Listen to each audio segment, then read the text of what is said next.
It's 6:30 straight ahead. A man is behind bars after robbing a local pizza place. And 3 men face charges after being accused of deer poaching. Plus, police are still on the hunt for whoever attacked 2 U.S. border agents. These stories and more are next. The news starts right now. Texoma's #1 rated newscast, broadcasting live from 12 studios. This is News 12 at 6:30 a.m.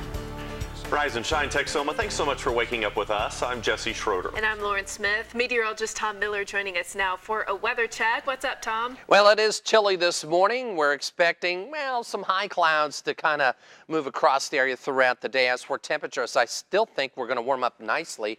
Should be in the mid-60s this afternoon, but we'll have another cold front move through the area. But right now, it is cold enough that you'll need that coat. And yeah, we're only 2 days away from Thanksgiving, but the good news is, looks pretty good for travel weather as we lead up to Thanksgiving, despite that weak cool front that'll move through later on this afternoon. It'll be dry throughout the week into our weekend, including Thanksgiving, and we expect sunny skies this week. And as for our hour-by-hour temperature, at 8:30 around 50 degrees, and then we'll jump up to around 60 at lunch hour, and I think we'll top out around 65. And you notice that the winds start to turn around to the northeast as that front moves through, but the temperatures really won't reflect much in the way of cooler conditions until later tonight and tomorrow. We'll have a complete look at the forecast coming up in just a few minutes. Thank you, Tom. Crime news this morning. An Ada man was arrested over the weekend for robbing a local pizza joint. Ada Police Detective Brian Engel says it happened after 8 on Saturday night. Engel says Michael Christopher Marler went to the Ada Domino's and demanded money from the cashier, got away with about $280. Police say Marler did have a weapon on him but didn't use it in the robbery. A Light Horse police officer found Marler near Beverly Street and Susan Avenue shortly after the robbery, wearing the same hoodie that was seen in the surveillance video. He arrested him. When he was patted down, he was found to have a BB gun, pistol in his pocket, also a wad of cash, a lot of ones, some fives, and some $10 bills, which is what was reported taken from Domino's during the robbery. Marler was jailed on a $100,000 bond. 3 Grayson County men have been charged for poaching white-tailed deer. Texas Game Warden Michael Humert helped investigate the 3 cases. Timothy Kane Sweet is accused of shooting and killing a white-tailed deer. Brian Culp pled no contest for killing a deer using a special license reserved for disabled veterans. And John Drennan, who authorities say is the worst offender, is accused of killing a 200-inch white-tailed deer caught on a local game camera. Drennan was convicted of shooting a deer without the landowner's permission, a felony, along with 2 other Class A misdemeanor charges. We interviewed him. He initially told us that he had killed the deer in Oklahoma on public hunting land, but with everything that we kind of knew about it, that didn't add up. He shot it off a public roadway with a gun on somebody else's property. Drennan has to pay $18,000 in restitution and could lose his hunting license. Humert says anyone who thinks someone is poaching should give them a call. A Paris man was killed Sunday afternoon in a 2-car collision just south of town. DPS says 38-year-old Timothy Richardson was driving southbound on FM 1497 around noon, 2 miles south of Paris, when for unknown reasons he drove off into the ditch, overcorrected, and slid into a pickup that was heading northbound. Richardson was pronounced dead at the scene. The other driver was not injured. Paris Inc. will be accepting donations of money and groceries to help Richardson's family. He leaves behind a wife and 3 children. A man was hurt on a wreck on Highway 289 last night. Troopers say alcohol played a factor. Troopers said the driver was headed south on Highway 289 around 9:30 p.m. Monday and took a curve too fast. It happened just before Meadow Lake Road in Pottsboro. We're told the man went off the right side of the road, overcorrected, flipping into a ditch. The highway was closed for a little over an hour. The man was taken to the hospital but is expected to survive. Several people hurt after a 2-vehicle accident in Sherman yesterday evening. It all happened around 5:30 on Highway 82. We're told a truck and a car collided, flipping the truck on its side and sending the car down into a ditch. Police say a man was trapped inside that truck, but first responders were able to get him out. Several other people were also hurt, but everyone is expected to be okay. The cause of that accident is still under investigation. Authorities in West Texas are searching for those responsible for attacking 2 U.S. border agents with rocks, killing one and injuring another. The FBI is leading the investigation into a deadly attack. Rotello Martinez died after being attacked near Van Horn, Texas.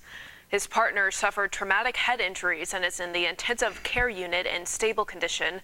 Authorities say the agents were responding to activity Sunday near the Mexican border in Van Horn, southeast of El Paso. An FBI spokesperson told a local newspaper that the agents were not fired upon.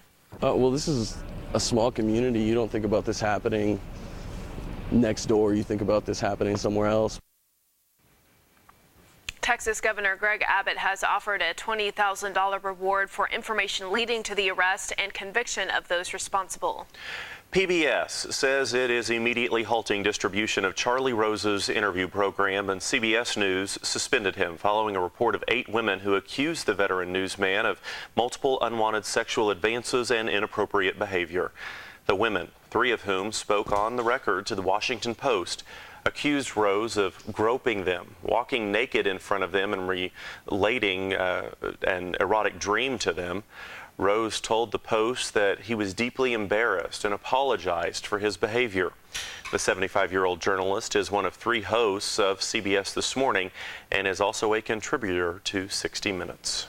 Well, time now is 5:36 on this Tuesday morning. Meteorologist Tom Miller joining us again. What's going on today, Tom? Well, we're going to wait patiently for a cold front. That'll move through this afternoon. It'll move through dry. It'll kick around the winds to the north, but really the cold air, I think that's going to wait until later on tonight and tomorrow. And oh, look at that sunrise that's about to take place. Well, this is what we're going to deal with today, is some of those mid to high level clouds. This is all ahead. This is an upper level system ahead of the actual cold front.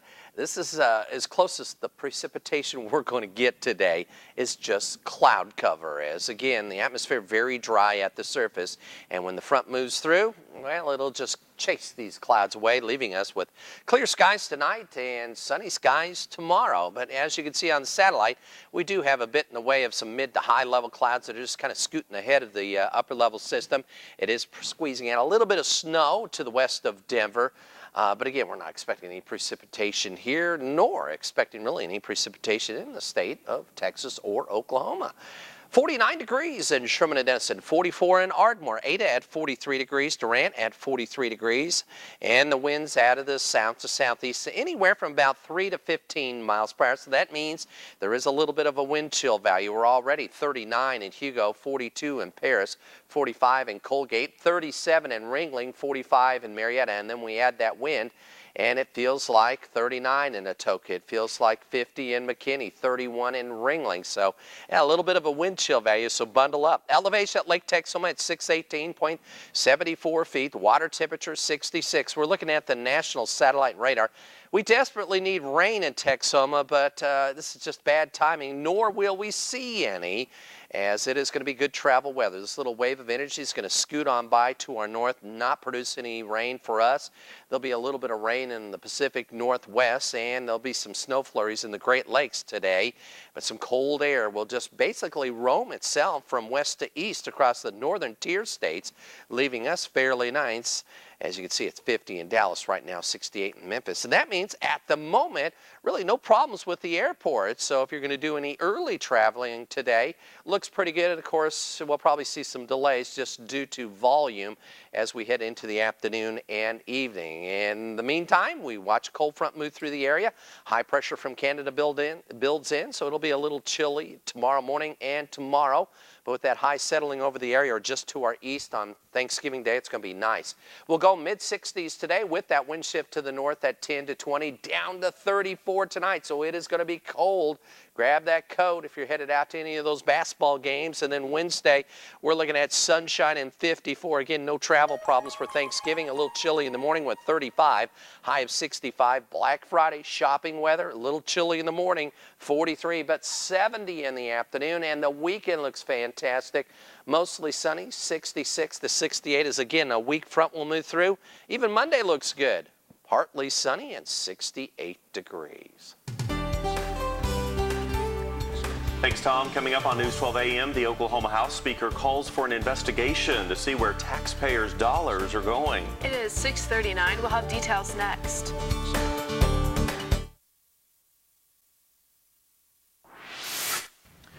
The Oklahoma House Speaker putting together a special committee following reports of financial mismanagement at the Oklahoma Department of Health. House of Representatives Speaker Charles McCall announced yesterday that he has put together a special investigation committee to look into the agency's use of taxpayer dollars. The news comes on the heels of looming potential cuts to the agency due to funding problems in the state's budget. Governor Mary Fallin vetoed most of the recently revised budget bill last Friday, but kept the part of the bill that preserves funding for key health and human services.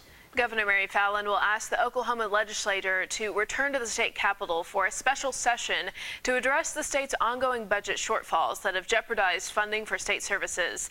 Fallin spokesman Michael McNutt said Monday the governor is working to pin down potential dates and define the parameters of a special session call that will determine what kind of bills lawmakers can consider. The Republican governor caught legislative leaders from her own party off guard last week when she vetoed a bill that would have closed a $215 million budget hole through a combination of cuts to agency budgets and raids on state savings accounts. Sherman's recently elected council members are now sworn into office. Josh Stevenson, Willie Still, and Darren Holland all began their new roles on the council last night. Stevenson represents District 2, Holland District 4, and Steele fills the at-large seat. Two outgoing Sherman City Council members, Terrence Steele and Charles Brown, were also recognized last night. As the city of Sherman prepares for two multi-million-dollar developments at one intersection, the council is also preparing the roads. At Highway 75 and 1417, Sherman Crossroads Retail and Medical Development is going in on the northwest corner, and Schulman's Movie Bull Grill is planned for the southeast corner. But right now, the exit for 1417 from 75 northbound is just yards away from the stoplight. With increased traffic predicted, Monday night, the council approved an agreement with an engineer to come up with a design to reverse the on and off ramps, meaning where you get onto 75 right now will soon become where you get off to exit for 1417. The city now needs to give an approved design to TxDOT before construction begins in 2018. A South Dakota official says TransCanada Corporation plans to test water from a drainage ditch near the site of a 210,000-gallon oil spill from the Keystone Pipeline to determine if it's polluted. A manager at the South Dakota Department of Environmental and Natural Resources said Monday that officials don't believe the oil is polluting the ditch. The manager also says there's no visible oil. The state has said the buried pipeline leak was on agricultural land. Officials don't believe it has polluted any surface water or drinking water systems. Well, we're now taking a live look outside on our Tuesday morning with the TMC Tower Cam. For November, it's a fairly mild start. Yeah, it feels pretty typical out there. Meteorologist Tom Miller will have your forecast next. You're watching News 12 AM with Jesse Schroeder, Lauren Smith, and from the Weather Authority, Tom Miller and Wava Danito.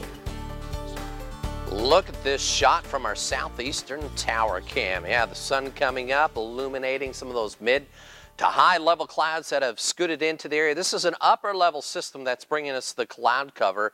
It's being chased by a cold front that'll be moving into the area as we head into this afternoon, but no precipitation expected. It's just, again, going to be a little on the cloudy side compared to yesterday, and cloudy side compared to what we expect tomorrow with plenty of sunshine. As once the system zips on through the area, it'll take away the clouds, leaving us with clearing skies tonight. Cold temperatures behind that frontal system, and it'll be cooler tomorrow. We'll get to the forecast in a moment, but we have 43 in Ardmore, 50 degrees, and Sherman and Denison, Ada at 43 degrees, and Grant.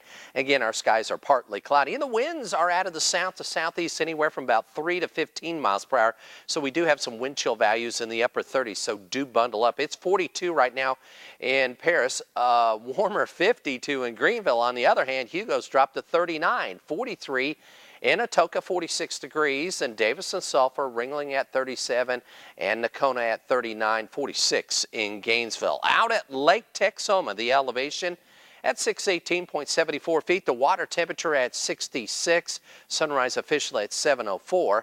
Here's the cold front we're watching. Again, a trough low pressure will continue to give us those south to southeast winds ahead of the frontal system. And again, this upper level system that's moving out ahead of the front will bring with it some cloud cover. The precipitation should stay in the Rockies before it fizzles out later on this afternoon. And there you can see the frontal system as we head into about 1 to 2 o'clock in the afternoon, starting to move through central Oklahoma, clearing Texoma by this evening, allowing for that cold Canadian high pressure system to settle in. But the good news with it being so close to us, yes, we're going to have some cold mornings, but we're going to have some very pleasant afternoon temperatures. And for those that have to travel, you can see on Thanksgiving Day, we are looking fantastic. We need the rain desperately, but just with such a big travel weekend, we could probably put that aside, and it looks like we'll luck out there as we're not expecting any rain in the region. 65 in Sherman and Denison, as well as in Ada, Paris, you name it. It is going to be in the mid-60s. Wonderful weather this afternoon with those north winds at 10 to 20, and then we'll drop down to around 34 degrees. I expect those areas like Pauls Valley, Ada to drop down to about 30 to 31 degrees. Paris, you may be about 36. Nonetheless, it's going to be cold later tonight and tomorrow. And there you go, 54 for a high temperature tomorrow, so a little cooler and sunshine for Thanksgiving. We're looking at 65 degrees, not bad at all. After a morning low of 35, 70 on Friday. Friday morning's low, though, 43 for you shoppers, and then 66 to 68 this weekend, and that's despite another weak front moving through the area. All right, thank you, Tom. Well, here's a final check of our top stories this morning. A 5-year-old is dead, and his 11-year-old brother is in critical condition after being shot while inside a Denison home late Sunday night. It happened at a home off Elm in Washington around 11.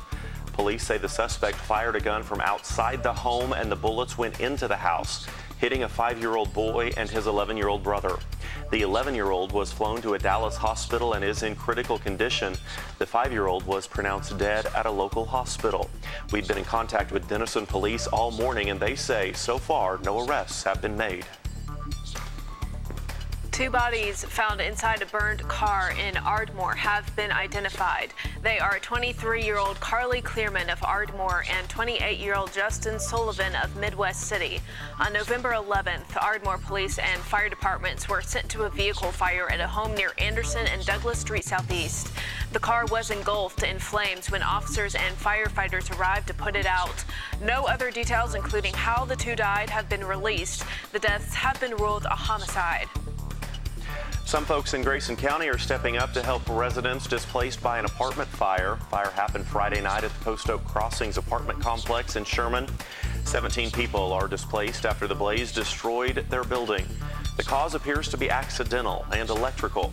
Since the fire, donations have been pouring in from strangers. Things like clothes, furniture, and bedding have all been dropped off at the apartment's front office.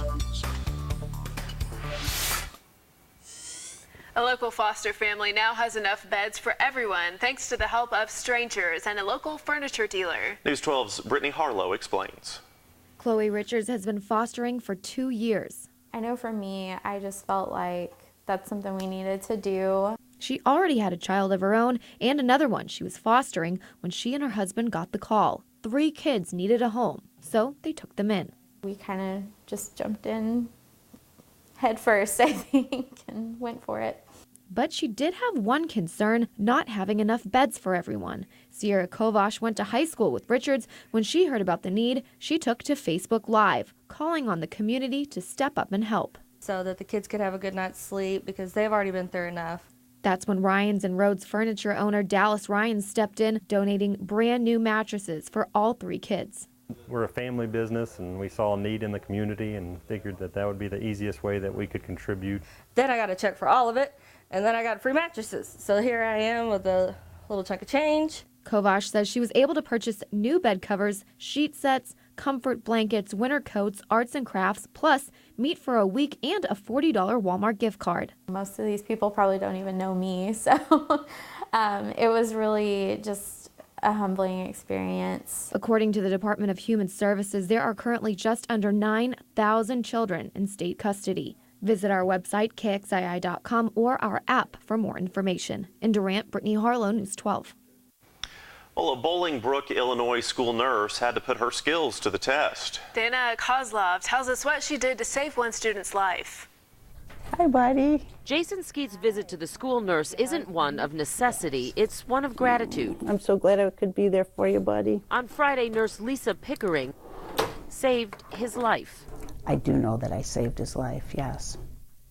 And it's huge. Jason, a 5th grader at Bolingbrook's Jonas Salk Grade School, was eating a muffin during snack time. He says he and a friend were playing on this Chromebook when they punched in this. Stupid. And it made him laugh. The muffin lodged in his throat. I was at my friend's chair, and he noticed I was talking, and he yelled out like, "Hey, he's talking." Were you scared? Yes. His teacher unsuccessfully tried to help after pushing this call button for an emergency. Pickering ran down the hall. I was praying the whole way. Oh, God, please help this be okay. Finding Jason on the ground, turning blue. The kids were excellent. They were, very scared. As I came in, they said, you need to help him. You need to save him. He's not breathing. The 3rd Heimlich worked. I feel an appreciation. So, yes, I'm thankful. Appreciation, again, for the school, just acting quickly. I was asked earlier, it's Thanksgiving. What are you thankful for? And that little guy looked at me earlier and just said, I'm really thankful for you. It meant a lot. In Bolingbrook, Dana Kozlov, CBS 2 News. Well, now here's a look at what's coming up on CBS This Morning. Coming up, we'll hear from the Washington Post reporter who wrote the story about the allegations against Charlie Rose, plus how a scaling back of national monument protections could affect one of the world's richest deposits of dinosaur bones. More real news is just minutes away on CBS This Morning.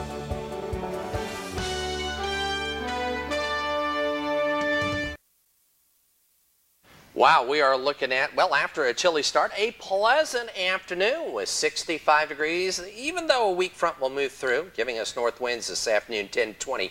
We will be cooler tomorrow morning and tomorrow afternoon with a high of around 54. Thanksgiving looks fantastic. A little cold in the morning, but 65 in the afternoon. Friday looks beautiful. Sunshine and 70.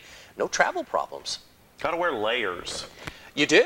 It's so one you of those can things. shed them as the day goes on. Boots for the morning, flip-flops for the afternoon. Yeah. Thanks, Tom. Thank you for joining us this morning. We'll see you at noon.